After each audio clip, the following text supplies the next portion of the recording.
नमस्कार दोस्तों, मैं सुनील कुमार आपका फिर से स्वागत करता हूं आपके अपने चैनल क्या ऐसा होता है में।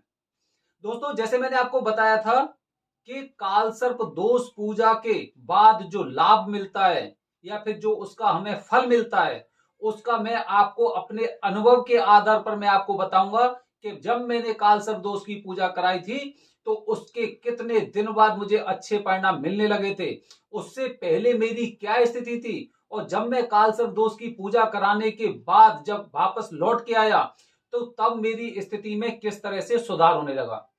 वैसे दोस्तों, मैं आपको बताना चाह रहा हूं कि काल सर्प दोष कुंडली में अब आप खुद देख सकते हैं। मैंने अपनी वीडियो के माध्यम से आपको बता दिया है कि आप अपनी कुंडली में किस तरह से काल सर्प दोष देख सकते हो और उसके साथ ही आपको यह भी पता चल जाएगा कि राहु और केतु की स्थिति के अनुसार आपकी कुंडली में किस तरह का काल सर्प दोष बन रहा है। एक और जरूरी बात मैं आपको बता रहा हूं, जैसे काफी लोग मुझसे एक बात पूछते हैं कि जैसे कि उसकी कुंडली में अनंत काल सर्प दोष है। कोई कह रहा है कि मेरे में शेष नाग है, कोई कह रहा है विषधर है, कोई कह रहा है कुलिक है या कुछ भी है। तो क्या इन काल सर्प दोष की पूजा अलग अलग तरह से होती है? तो दोस्तों, सबसे पहले आपको यह बात जाननी है, किसी भी तरह का काल सर्प दोष हो गया उसकी पूजा की पद्धति बिल्कुल एक जैसी होती है। बस अंतर यह होता है कि राहु कौन से घर में बैठा हुआ है, केतु कौन से घर में बैठा हुआ है, उसके अनुसार आपकी स्थिति और परिस्थिति निर्धारित होती है। अन्यथा जो काल सर्प दोष की पूजा होती है उसका एक ही तरीका होता है, उसका कुछ अनंत नहीं होता। किसी को पता चला कि उसकी कुंडली में घटक काल सर्प दोष है या शेषनाग काल सर्प दोष है, डर जाते हैं वो लोग कहते हैं कि भाई मेरी कुंडली में तो इस तरह का काल सर्प दोष है। तो दोस्तों, उससे आपको डरने की बिल्कुल आवश्यकता नहीं है। एक बात आपके जानने योग्य जरूर है कि काल सर्प दोष पूजा ही, जो काल सर्प दोष पूजा है उसके द्वारा ही जो आपको परिणाम मिलते हैं वो ऐसे मिलते हैं कि आप दांतों तले उंगलियां भी दबा सकते हैं। हमारे जो भारत देश है, या अगर मैं कहीं की बात करूं तो भारत देश में भी कुछ ऐसे नामी ग्रामी हस्ती रहती हैं जिन पर काल सर्प दोष था और काल सर्प दोष की पूजा कराने के बाद उन्हें उसके अच्छे परिणाम मिले। सचिन तेंदुलकर को देखिए, आप अमिताभ बच्चन को देखिए, ये दोनों इस चीज की मिसाल हैं कि इनकी कुंडली में काल सर्प दोष होने के बावजूद भी आज इनका नाम सुनहरे अक्षरों में हिंदुस्तान में लिखा जाता है। और अगर द्वापर युग की बात करूं तो बताया जाता है मान्यताओं के अनुसार कि भगवान श्री कृष्ण पर भी काल सर्प दोष था। तो इसीलिए आपको उससे डरने की आवश्यकता नहीं है, क्योंकि कभी कभी कुंडली में राहु भी आपको बहुत अच्छे परिणाम देते हैं। ऐसा नहीं है कि अगर कोई ग्रह आपकी कुंडली में खराब है तो उसकी वजह से आपके ऊपर सारे दोष लग गए। इस तरह की भ्रांतियों से आपको बचकर निकलने की जरूरत है। दोस्तों, राहु, ऐसा नहीं है कि राहु हमेशा आपको गलत परिणाम देंगे। राहु आपको थोड़ा सा विचलित भी करते हैं और थोड़ा सा आगे बढ़ने के लिए प्रेरित भी करते हैं। लेकिन अंतर यह होता है कि हो सकता है कि इनके मार्ग में जो राहु होते हैं, राहु अगर मजबूत होते हैं तो वो आपको प्रगतिशील बना देंगे। दोस्तों, राहु देव और केतु देव के आधार पर कुंडली में जो कालसर्प दोष निर्धारित होता है तो लोगों की मानसिकता ऐसी हो जाती है कि राहु हमेशा बुरे परिणाम देते हैं। लेकिन मैं आपको एक बात और बता दूं, राहु भी आपको प्रगतिशील बनाते हैं, कुछ नया करने की एक इच्छा जागृत करते हैं, आपको एक तरह से पूरी तरह से एकदम पुश करते हैं वो। तो लेकिन उसमें अंतर यह होता है कि जब राहु पुश करते हैं तो वो मार्ग नहीं देखते कि ये सही मार्ग है या गलत मार्ग है। बस राहु की इच्छा होती है कि आगे बढ़ो, और हो सकता है कि उसके द्वारा आप एक गलत रास्ता भी अपना लो। इसीलिए कालसर्प दोष की पूजा निर्धारित की गई है और बताई जाती है। तो दोस्तों, ये मैंने आपको बताया कालसर्प दोष के बारे में, अब तो आप अच्छी तरह से जान गए होंगे। अब मैं आपको बताने जा रहा हूं कालसर्प दोष की पूजा के बाद का मेरा अनुभव। दोस्तों, जैसे आप सब लोग अच्छी तरह से जानते हैं, पूरा देश जानता है कि कोरोना की वजह से हमारा देश नहीं बल्कि पूरी दुनिया कितनी भयभीत रही थी, कितने परेशान रहे थे। मैं अपने बारे में बताऊं, मुझे कालसर्प दोष के बारे में करीब कोरोना से साल या 2 साल पहले पता चला और सब लोगों ने मुझसे कहा कि आप कालसर्प दोष की पूजा कराइए। उसके बाद लॉकडाउन लग गया, लॉकडाउन के बाद मैंने सोचा सबसे पहले कालसर्प दोष की पूजा करानी है। कालसर्प दोष की पूजा कराने मैं पूरी तरह से तैयार था। मैं गया, मैं मन बना चुका था कि अब तो भाई मैं 40 साल का हो गया और 40 साल पे अगर अभी पूजा नहीं कराई मैंने तो हो सकता है मेरा भविष्य अब अंधकार की ओर जा रहा है। क्योंकि जब कोरोना था तो कोरोना में मेरे पास ना तो कोई जॉब थी। मैं जो रेंट के घर में रहता हूँ, किराए के घर में रहता हूँ, मैं यहाँ का किराया भी मैं अपने पास से नहीं दे पाया था। मैं अपने घर से अपने मम्मी और पापा जी से पैसे लेके आया था और उसके द्वारा मैंने यहाँ का किराया दिया था। वो भी करीब 7-8 महीने बाद, जब पूरा एकदम बहुत अच्छा खासा अमाउंट हो गया था। उसके बाद मतलब ये स्थिति है। और जब कोरोना के समय में जब मैं अपने घर में था, होम टाउन में, तो मैं अपने पापा जी से, मम्मी से, अपनी फैमिली के लिए खर्चे के लिए पैसे लेता था। ये मेरी स्थिति थी कोरोना में। कोरोना से पहले मेरी जॉब चली गई थी, जिसकी वजह से काफी परेशानियों का सामना करना पड़ा। लेकिन जब धीरे धीरे कर कहते हैं ना कि जब अच्छा समय आता है तो आपको वो पुश करता है। वो पुश करेगा अच्छा समय कि नहीं अब तू इस काम को कर ले। तो जैसे ही मैं यहाँ पर आया, यहाँ पे आने के बाद हो सकता है भोलेनाथ की कुछ ऐसी कृपा थी और मुझे एक छोटी सी जॉब मिल गई जिससे कम से कम यहाँ का खर्चा चल रहा था। और मैंने पूरी तरह से प्रण कर लिया कि मुझे अब कालसर्प दोष की पूजा कराने जाना है। अब जब मैं वहां पर पूजा कराने गया, पंडित जी से मुलाकात हुई और वहां पर जब मैं गया तो मैं किसी को नहीं जानता था। मैंने सोचा कौन से पंडित जी से पूजा कराऊं। यहां से काफी लोगों से मैंने फोन नंबर लिए, गूगल पर देखकर मैंने कॉल किया। तो कॉल करने के बाद लोगों से जो मेरी बात हुई थी, आप भी जब गूगल में सर्च करेंगे कालसर्प दोष पूजा इन त्र्यंबकेश्वर, काफी लोगों के कैंपेन चलते हैं जिससे आप उन्हें कॉल करके और उनसे अपना अपॉइंटमेंट करा सकते हैं। तो वहां पर जाकर मैंने देखा कि जिनसे मेरी बात हुई थी वो कह रहे मैं तो कहीं बाहर चला गया हूं और आप इनसे पूजा करा लो। वहां पे मैं गया तो वहां पे मैंने देखा तो वो चीजें मुझे समझ में नहीं आई।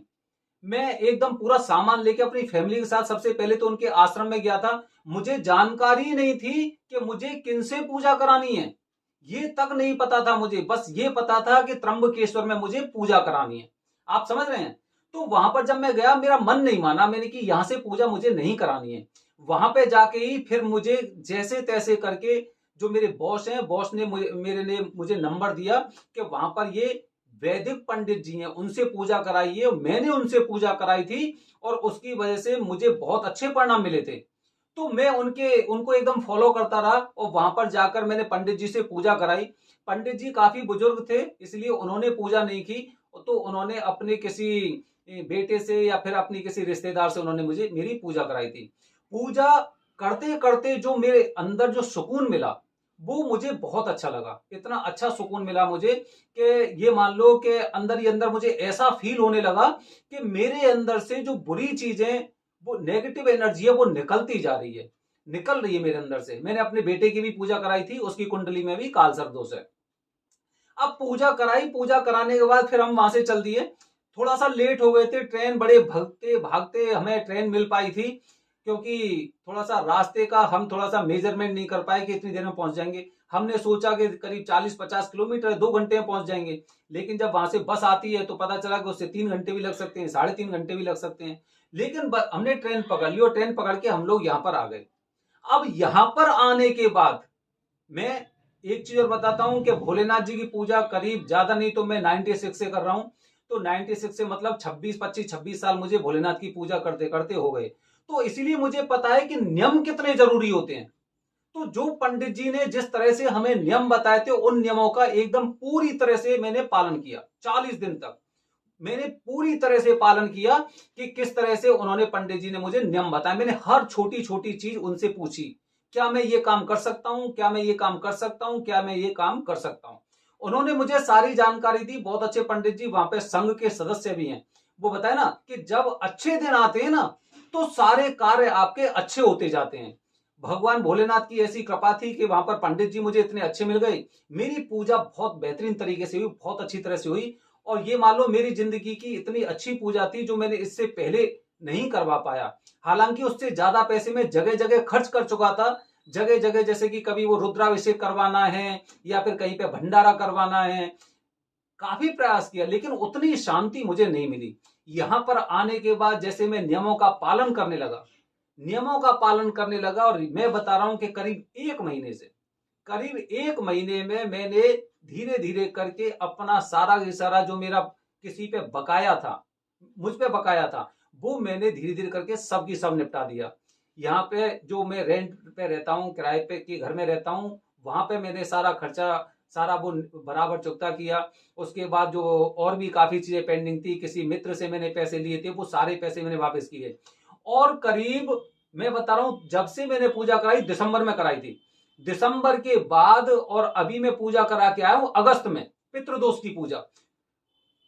तो दिसंबर से लेके और अगस्त तक मैं ये कहता हूं, टचवुड कहता हूं, भोलेनाथ की कृपा कहता हूं, मेरे पास इतना पैसा आया, मेरे पास इतना पैसा आया कि उसके बाद मैंने खुद ने मदद की। आप ये देखिए, करीब 8 महीने में, करीब 8 महीने में इतना पैसा आया कि मैंने लोगों की मदद की, और यहां तक कि सारी चीजें मैं एकदम पटरी पर ले आया 8 महीने में पूजा कराने का। कहते ना, पूजा का फल मिलता है। और उसके बाद उन्हीं पैसों से फिर मम्मी पापा जी को अपने साथ ले गया त्र्यंबकेश्वर, अपने पूरे परिवार को लेके गया। मेरे भांजे और भांजी थे, वो भी मेरे साथ गए थे। तो पापा जी की मैंने पितृदोष की पूजा कराई, अपनी पितृदोष की कराई, और अपने दोनों बच्चों की पितृदोष की पूजा कराई। क्योंकि पंडित जी ने जो हमें बोला था उसमें संशय नहीं करना चाहिए। जब मुझे लगा कि हाँ वैदिक पंडित जी हैं, तो उनपे मैं संशय नहीं किया, चारों की पूजा कराई। उन्होंने मुझसे एक ही बात बोली थी कि हर पुरुष को पितृदोष की पूजा कम से कम एक बार अवश्य करानी चाहिए, कम से कम एक बार अवश्य करानी चाहिए। बस उनकी एकदम जो गूंज थी मेरे कानों में थी, और उसी के अनुसार मैंने पूजा कराई। और पूजा कराने के बाद जब मैं यहाँ पर अगस्त में आया था, 9 अगस्त को गया था यहाँ से, और वहां से करीब 10 दिन रहने के बाद मैं यहाँ पे वापस आया था। पितृदोष की पूजा कराने के बाद भी जो परिणाम मिलते हैं, बहुत बेहतरीन परिणाम मिलते हैं। जैसे काफी लोगों के सपने में सांप आते हैं, या फिर जैसे काफी लोगों को बार बार ऐसे कुछ पूर्वज दिखाई देते हैं, कुछ ऐसी अशुभ से संकेत से दिखाई देते हैं, वो नेगेटिव एनर्जी ना वो एकदम खत्म हो जाती है। क्योंकि फिर हमें ऐसा लगता है कि कहीं ना कहीं मेरा हाथ, कहीं ना कहीं मेरा हाथ भोलेनाथ ने पकड़ रखा है, ऐसा लगता है। वो मुझे गाइड करने लग रहे हैं, और जो भी रास्ता होगा वो रास्ता एकदम सही होगा, और वो सही रास्ते पर मुझे लेके जाएंगे। तो जो भी पूजा कराते हैं, अगर हम मन से पूजा कर रहे हैं, हमारे अंदर किसी तरह का कोई संशय नहीं है, और उसके बाद जो नियमों का पालन करते हैं, अगर आप इन चीजों को फॉलो करते हैं, तो मुझे तो 8 महीने में नहीं, बल्कि मुझे तो 1 महीने से ही शुरू हो गए थे परिणाम आना। 1 महीने से परिणाम आना शुरू हो गए थे, और 8 महीने में तो मैं अपनी एकदम बुलंदी पे पहुंच गया था। और उतनी बुलंदी पे पहुंच गया था कि करीब 18 साल से मैं जो काम करता हूं, डिजिटल मार्केटिंग का काम करता हूं, 18 साल में उतना पैसा नहीं कमा पाया जितना मैंने इस 8 महीने में पैसा कमाया। और जो मैंने अपने बेटे की पितृदोष की पूजा कराई थी, वो सॉरी कालसर्प दोष की पूजा कराई थी, पहले कालसर्प दोष की कराई थी पूजा उसकी, उसके बाद उसका भी पढ़ाई में बड़ा अच्छा मन लगने लगा। चीजें उसे बहुत जल्दी याद हो रही हैं, वो अपने आप को मेंटेन करने का प्रयास कर रहा है। पहले उसकी किताब कॉपी 8वीं क्लास में, ज्यादा बड़ा नहीं है पहले उसकी किताब कॉपी ऐसी पड़ी हुई है, बैग कहीं पे पड़ा हुआ है, ड्रेस कहीं पे पड़ी हुई है। फिर उसके बाद वो सिस्टमेटिक तरीके से आने के बाद शूज को बाहर उतारने लगा, कपड़ों को एकदम तरीके से रखने लगा, उसकी किताब कॉपी बड़े अच्छे तरीके से होने लगी, पाठ पूजा में भी उसका मन लगने लगा। तो चीजें बेहतर होती हैं अगर आप मन से और श्रद्धा से करते हैं ना। तो जो मेरे साथ हुई है, ये मैंने आपको अपने बारे में बताई है। वीडियो बहुत ज्यादा बड़ी हो गई है, इसके बाद की जानकारी मैं आपको कल अपने वीडियो के माध्यम से, दूसरे वीडियो के माध्यम से शेयर करूंगा। तब तक बने रहिए हमारे चैनल के साथ दोस्तों। जय हिंद, जय भारत, हर हर महादेव।